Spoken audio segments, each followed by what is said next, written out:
You found it. Your home for the best content on your favorite team, the Fighting Tigers of LSU. Do us a favor, subscribe to the channel, leave your comments below, and be sure to smash that like button.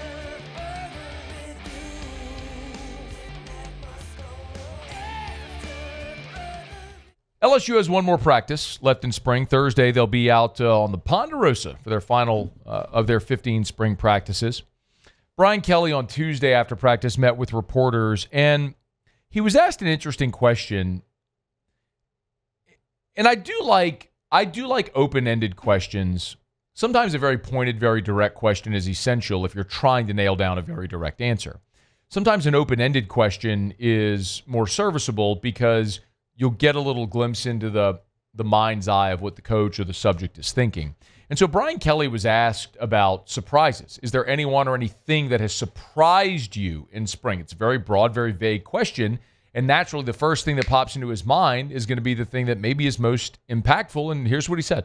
The understanding of, how to go out and compete in practice has been outstanding for the young guys to pick it up, like the Solomon Thomases and the Carriers Kearns, the DJ Pickett's. All of our mid-year freshmen have come in and really have adapted so quickly. And I guess that's why they're mid-years, right? I mean, they're so far ahead of their freshman counterparts. Those kids have done an incredible job of really blending in and showing that they belong right away. They're going to be so far ahead coming into camp relative to being able to compete. That's been kind of a surprise to me. This is the first class that I've had at mid-semester where it's not like, that guy is so far away. It just feels like they've been here.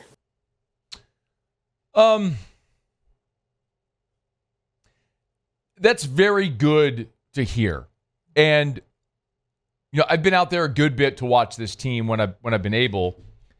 And it's very obvious to me, there's three players that very obviously stand out among the early enrollees, right? Guys that should be right now in the spring semester of their senior year of high school that are finishing up spring practice at LSU instead.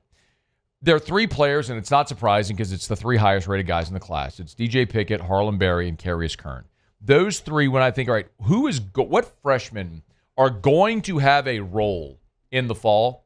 It's those three. Now, Brian Kelly by name also mentioned Solomon Thomas there, but what's interesting about Thomas is he seems to be the one who has fallen a bit on the depth chart. Early, the second unit on the offensive line, Carriers Kearns was at left tackle and Solomon Thomas was at left guard.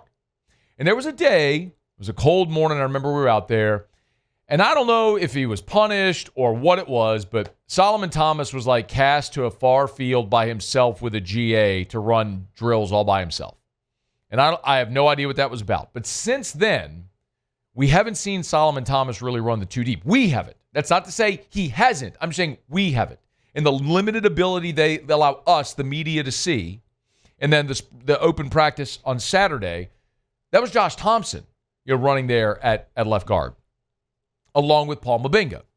So I don't know about Thomas, but Carriers Kearns, from the first day that we got to go watch, has been the second string left tackle behind Tyree Adams. And if they don't go into the portal and add a tackle, I got news for you, Coach. Tyree Adams is your starter and Carriers Kearns is your backup left tackle. I mean, I guess you could see a world where if something, God forbid, happened to Tyree Adams, Josh Thompson maybe kicks out and plays left tackle because he did that in the Big Ten. And then you replace him at guard, maybe to get your best five on the field, which has been an approach. Remember, a year ago, before Tyree Adams had that freakish, unfortunate sports hernia injury warming up before the Ole Miss game. Remember that? Tyree Adams was your sixth lineman. If anybody went down, outside of center, if anybody went down, Tyree Adams was next up. Left guard, right tackle, it didn't matter. Like, he was the next guy.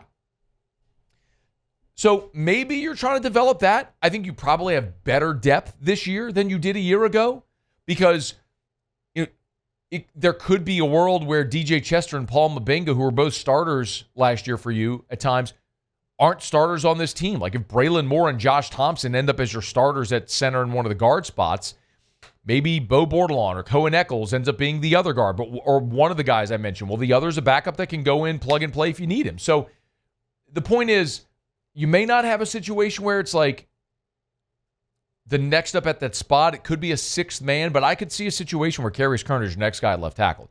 And I think he will play on every blocking special teams unit, like field goal, PAT, all that stuff.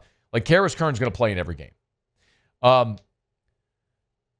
Harlem Berry, I think, is fascinating because for all the conversation we've had about LSU's offense last year, we talked a lot about Garrett Nussmeier throwing for 4,000 yards. We talked a lot about all those receivers. Of course, Kyron Lacey had a great year. C.J. Daniels and his reception and blocking ability. My goodness, Mason Taylor, greatest pass-catching tight end in the history of the program. Mason Taylor! We talked a lot. Caden Durham as a true freshman, averaging over 5 yards a carry, coming almost out of nowhere and doing it for half a season with dislocated toes. You know what we didn't talk a bunch about? How many passes the backs caught out of the backfield. I don't know that I see a big role for Harlem Berry, like dotting the I and getting 10 carries a game. Like, I don't think that's his role this year. I mean, Caden Durham's that guy, and Caleb Jackson is your change of pace, your big thumper, right? But last year, Caden Durham caught 28 passes. Josh Williams caught 31 passes. Those two guys combined to catch 59 balls. Aaron Anderson caught 61. Kyron Lacey caught 58. Durham and Josh Williams combined for 59 receptions. Even if you assume Caden Durham replicates that, you have to replace Josh Williams, who caught 31 passes. Yo, that's amazing. Xavier Thomas, who's a receiver, caught 23. Trey'Dez caught 13.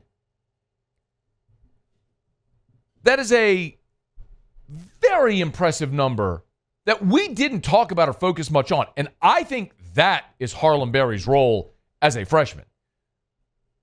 I think he will be a great running back in time in this offense. But as a freshman, his role is, hey, Josh Williams is gone, and we threw that dude the ball 31 times. Someone's getting those reps, it's you, 22, because he is smooth and fluid. They threw him a swing pass in the spring game. It is just so he did it in 7-on-7. There's video all over. It was with the bootleggers and, with Bryce Underwood, that the team that RC coached down in Orlando. I mean, he could play receiver if he needed to, but he's the number one running back in the country. And while he's behind Durham and Jackson, the role he's going to have is catching the football. And the third is obvious. It's DJ Pickett. Listen, the most notable point of Saturday for Pickett was getting burned by Nick Anderson. And when those moments happen, look, Nick Anderson beat DJ Pickett about 4 or 5 steps, and then Michael Van Buren overthrew him.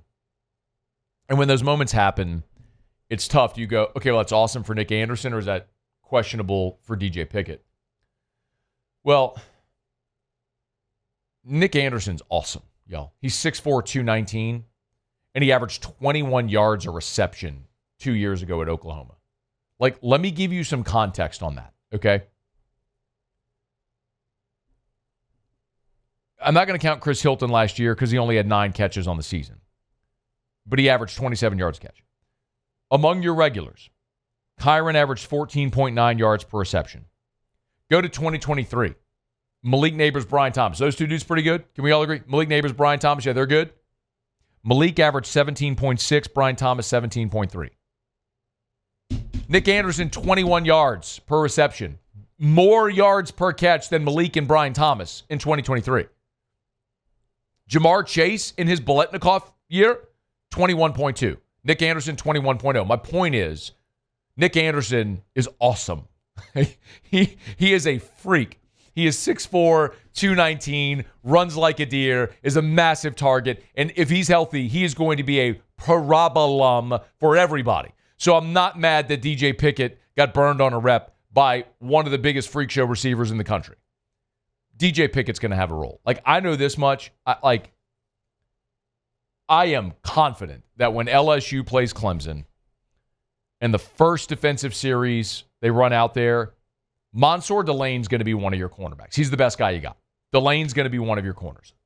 I'd guess Ashton Stamps will be the other because he'll be a third-year guy who's been through the fires. And you're going to be on the road at Clemson. Trust a veteran. Got it. But you're going to see Pickett, and you're going to see Woodland, and you're going to see a heavy rotation there. Like, DJ Pickett will probably be on the field in the first defensive series at some point. He's going to play a ton. He's incredible. He's everything that he's been built up to be. And I'm excited to see him. But Kelly said the biggest surprise was how easily those early enrollees, those mid-years, have transitioned. Well, it's not surprising that 3 of them are also the 3 highest-rated prospects in your class. Yes, you anticipate those guys stepping in and having a role immediately. One wild card is Charles Ross, too. Linebacker. He went through spring this year as well. And he got a lot of run just because you're thin on numbers. Whit Weeks didn't participate as he's recovering. Harold Perkins has been out, although he's playing the star. You had West and Devon Keys out there. And after that, you were looking at Charles Ross. So don't be surprised, man, if 30 throughout the course of the season finds it's going to be tough when Witt is back, and of course you have West coming back for a senior year.